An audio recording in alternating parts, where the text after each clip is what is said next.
사무엘상 15장 1절부터 9절 말씀 마음을 집중하시고 함께 읽어보십니다. 사무엘이 사울에게 이르되 여호와께서 나를 보내어 왕에게 기름을 부어 그의 백성 이스라엘 위에 왕으로 삼으셨은즉 이제 왕은 여호와의 말씀을 들으소서. 만군의 여호와께서 이같이 말씀하시기를 아말렉이 이스라엘에게 행한 일 곧 애굽에서 나올 때에 길에서 대적한 일로 내가 그들을 벌하노니 지금 가서 아말렉을 쳐서 그들의 모든 소유를 남기지 말고 진멸하되 남녀와 소아와 젖 먹는 아이와 우양과 낙타와 나귀를 죽이라 하셨나이다 하니 사울이 백성을 소집하고 그들을 들라임에서 세어보니 보병이 20만 명이요 유다 사람이 10,000명이라. 사울이 아말렉 성에 이르러 골짜기에 복병시키니라. 사울이 겐 사람에게 이르되 아말렉 사람 중에서 떠나가라. 그들과 함께 너희를 멸하게 될까 하노라. 이스라엘 모든 자손이 애굽에서 올라올 때에 너희가 그들을 선대하였느니라. 이에 겐 사람이 아말렉 사람 중에서 떠나니라. 사울이 하윌라에서부터 애굽 앞술에 이르기까지 아말렉 사람을 치고 아말렉 사람의 왕 아각을 사로잡고 칼날로 그의 모든 백성을 진멸하였으되 사울과 백성이 아각과 그의 양과 소의 가장 좋은 것 또는 기름진 것과 어린 양과 모든 좋은 것을 남기고 진멸하기를 즐겨 아니하고 가치 없고 하찮은 것은 진멸하니라. 아멘. 오늘 제목을 보시면은 이제 왕은 들으소서. 여기 사무엘 선지자가 사울 왕에게 찾아가서 그 하나님의 뜻을 전하면서 당신을 이스라엘 위에 왕으로 삼으셨으니 이제 왕은 여호와의 말씀을 들으소서. 여기 듣는다고 하는 것, 우리가 다 귀가 있으니까 뭐 다 귀로는 들리고 또 듣잖아요. 그런데 여기서 들으소서 할 때 들으라는 거는 순종하라는 뜻이죠. 가끔 우리가 아이들을 나무랄 때 야, 말 좀 잘 들어. 그럴 때 그 아이가 귀가 없어서 말을 못 듣는 게 아니라 좀 제발 순종해라. 이제 그런 의미로서 들으라는 것이죠. 여기 성경에서도 이제 왕은 들으소서, 그 말씀은 하나님의 말씀 앞에 왕이 순종하라, 그런 의미예요. 여러분, 이번에 말씀을 들을 때 순종하는 것이 정말 중요한 거예요. 믿음은 순종까지 가야 온전해지는 거예요. 그래서 어제도 우리가 주일에 이 강단을 통해서 주신 말씀 받았잖아요. 그러면 이제 그 말씀을 여러분이 순종하셔야 돼요. 어제 중요한 말씀이 뭐였냐면은 문에 관한 거예요. 문. 그러니까 우리가 오늘도 문을 여러 번 통과해가지고 교회까지 왔잖아요, 그죠? 여러분의 집 문도 몇 군데를 통과하고 교회도 몇 군데 문을 거쳐서 이제 여기까지 앉아 있는 거예요. 그러면은 문을 생각할 때마다 문의 원조, 문의 원형이 누구라고 그랬어요? 예수님이라고 했잖아요. 요한복음 10장 9절에 보면은 내가 문이니 누구든지 나로 말미암아 들어가면 구원을 받고 또는 들어가며 나오며 꼴을 얻으리라. 저는 그 말씀을 마음에 새길수록 얼마나 좋은지 몰라요. 그러면 문을 볼 때마다 누구 생각해야 돼요? 내가 문이니, 예수님이 문이라고 하셨으니 문을 들고 날 때마다 예수님 생각하면 우리가 예수님과 늘 동행하는 삶이잖아요. 그러면 구원을 얻는 것은 마땅한 것이지만 들어오고 나가며 꼴도 얻게 하시겠다는 것은 플러스 알파의 은혜예요. 구원은 당연한 것이고 이 땅에 사는 동안에도 예수님을 문으로 삼고 들어가고 나오는 사람에게는 꼴을 얻게 하시겠다고는 약속을 믿고 살아가는 거예요. 그러면 그 말씀이 생각나는 사람은 말씀을 순종한 것이고, 말씀이 기억이 안 나는 사람은 아직 말씀이 제대로 내 마음에 들어온 게 아니에요.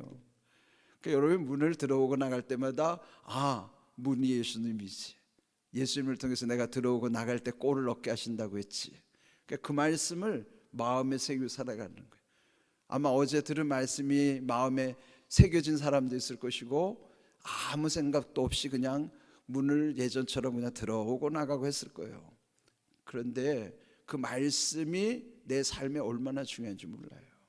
여러분, 문을 들어오고 나갈 때마다 예수님 생각하셔야 된다고요. 예수님이 문이라고 그랬잖아요. 예?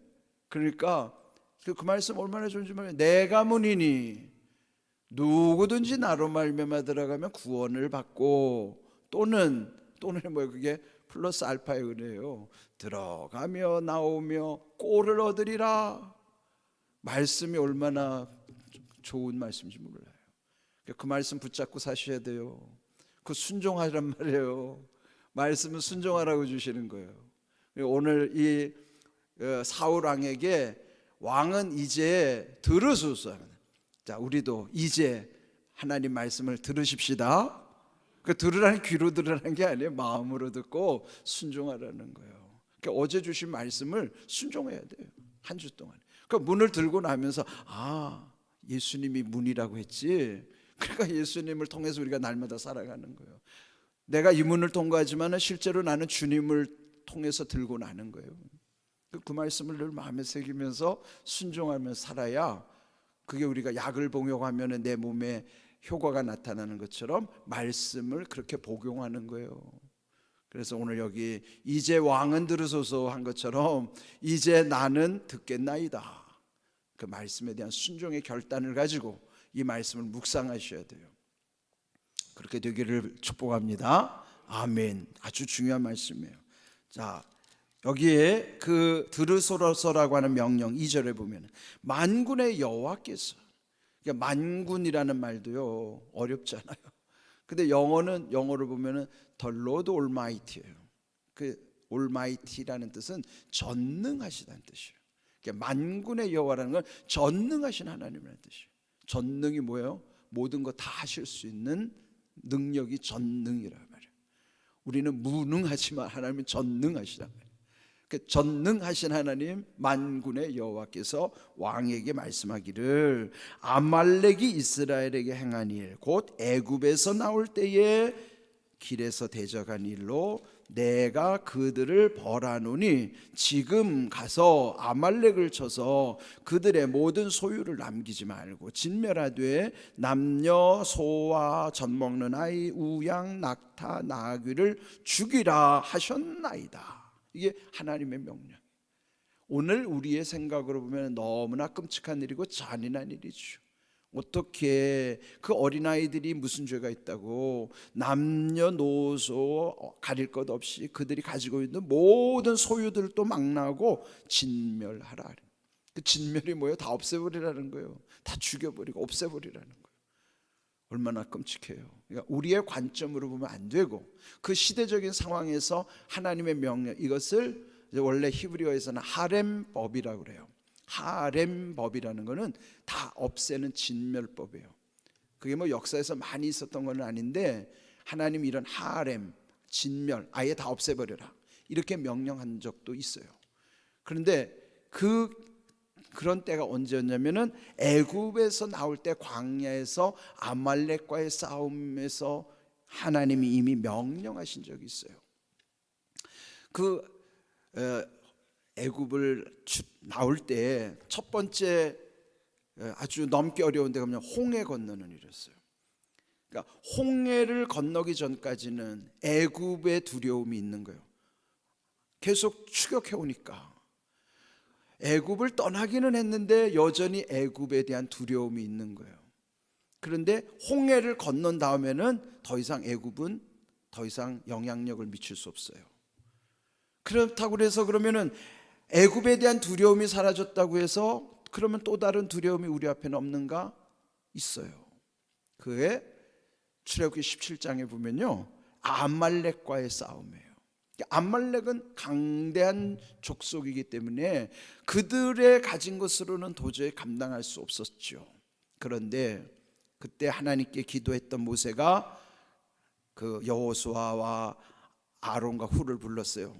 그리고 여호수아로 인하여는 군대를 이끌고 가서 아말렉과 싸우라.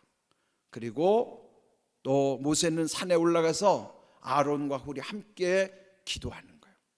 그때 유명한 것이 모세가 손을 들고 기도했을 때 아말렉을 이기는데 피곤하여 손이 내려왔더니 아말렉에게 졌더라. 그때 이 아론과 훌이 그걸 보면서 눈치를 챈 거예요. 아, 모세의 손이 올라가면 이기는구나.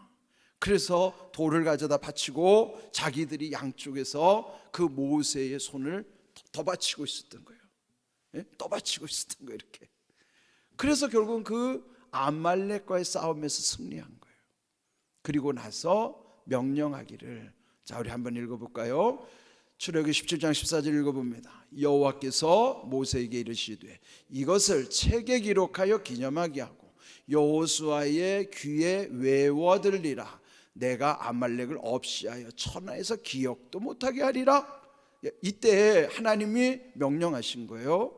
모세에게 명령하기를 이 아말렉과의 싸움을 책에다가 기록해라. 그리고 기념해라. 기념하라는 건 잊어버리지 말라는 거예요. 기록한 것만 있으면 안 되죠. 잊어버리지 않아야 돼. 그래서 기념하는 거예요. 잊어버리지 않으려고. 그렇게 하면서 여호수아의 귀에다가 외워 들리도록 해라. 왜? 앞으로 다음 지도자가 여호수아니까요. 그 까닭은 아말렉은 이제 아예 없애버린다. 천하에서 기억도 못하게 할 것이다. 그래서 아말렉은 타협의 대상이 아니고 자비를 베풀 대상이 아니고 없애버려야 될 대상으로 하나님이 딱 규정을 하셨어요. 그러니까 이거 출애굽 과정에서 그 아말렉과의 하나님의 언약이 있기 때문에 지금 400년이 지나서 가나안에 들어왔는데도 여기 지금 사무엘이 그때를 기억하고 사울 왕에게 지시한 거예요. 하나님의 하렘법이 있으니 하나님이 이렇게 우리에게 기록하고 기념하고 여호수아에게까지도 외우라고 했을 만큼 중요한 것이니 지금 이 아말렉과의 전투에서 그들에게 자비를 베풀지 말고 다 진멸하시오. 하렘법을 발동한 거예요.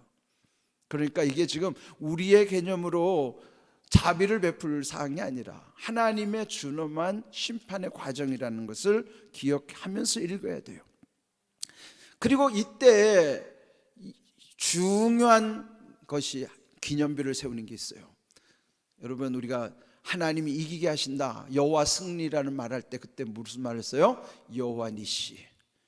이때 모세가 거기를 기념하여 여호와 니시라고 한 거예요.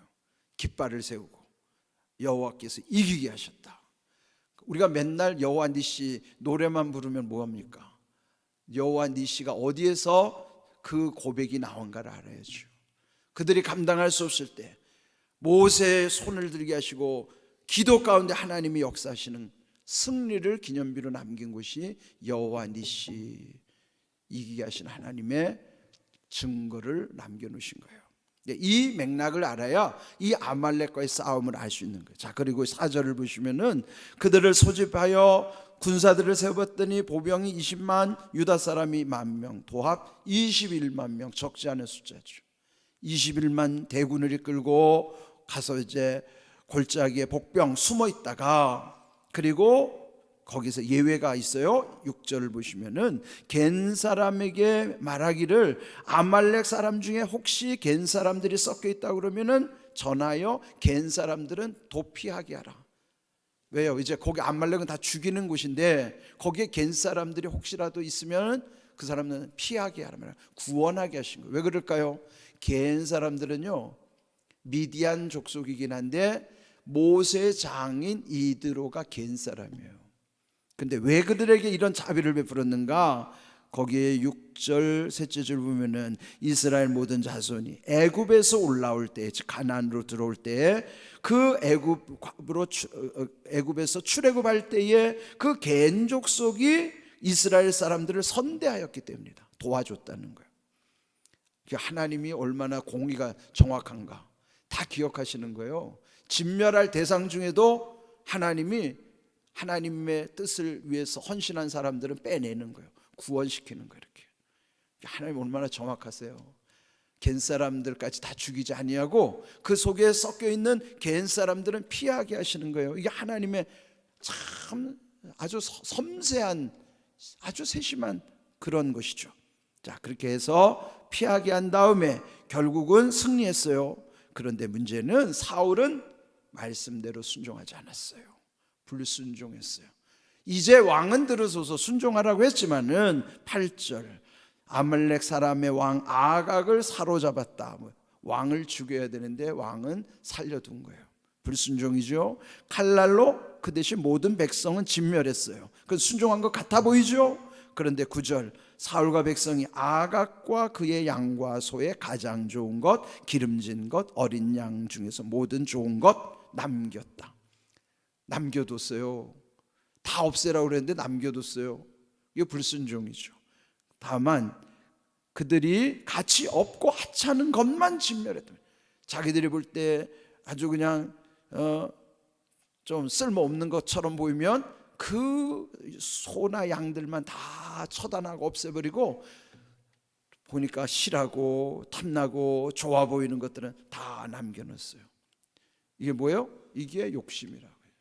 하나님의 뜻은 다 없애라고 그랬는데 욕심이 발동한 거예요. 이게 참 무서운 거예요. 우리 마음에서 떠나지 않는 게 욕심이에요. 욕심. 욕심은 안 떠납니다. 그래서 결국은 이렇게 하나님의 말씀에 불순종하게 되는 것이죠. 여러분, 이게 순종이 중요한 거예요. 그런데 여러분 그 솔로몬이 1000번제를 드리고 난 다음에 하나님이 그러죠. 꿈에 나타나셔서 기뻐하면서 내게 무엇을 줄까 구하라. 내게 무엇을 줄까 구하라. 그럴 때 뭘 구했어요? 솔로몬이 뭘 구했어요? 우리가 흔히 말하면 지혜를 구했다는데 솔로몬은 처음부터 지혜를 구한 게 아니에요. 열왕기상 3장에 보면은 내게 듣는 마음을 주셔서 선악을 분별하게 하시옵소서. 듣는 마음을 분별하여 듣는 마음을 주시면 선악을 분별하게 되잖아요. 그때 하나님이 기뻐하시면서 내가 듣는 마음을 분별할 수 있는 지혜를 구하였으니라는 거예요. 하나님이 그걸 지혜라고 칭하신 거예요.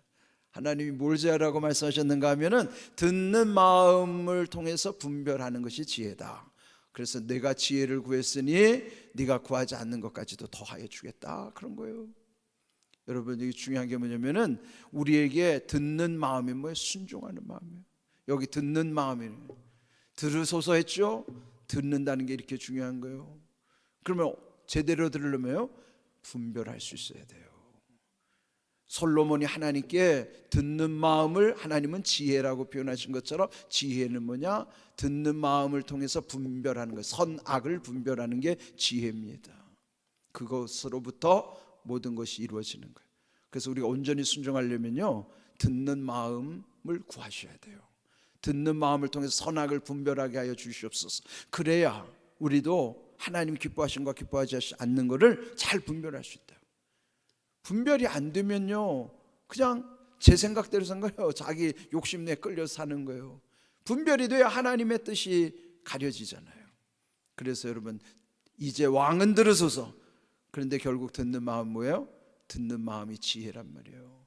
여러분도 하나님께 먼저 듣는 마음을 구하심으로 선악을 분별할 수 있는 은혜로부터 우리의 모든 일들이 이루어질 수 있도록, 오늘 주신 말씀도 여러분 순종에 관한 것이니까 말씀을 들을 때마다 그 순종하여 그 말씀 붙잡고 살아가는 거예요. 자, 어제 주신 말씀 요한복음 10장 9절 잊어버리지 마시고 문을 들고 날 때마다 문의 원조이신 예수님을 생각하십시오. 그런 귀한 은혜를 통해서 우리의 문이신 주님이 구원의 은혜와 또 꼴을 얻는 은혜를 더하여 주시기를 주님의 이름으로 축복합니다. 아멘.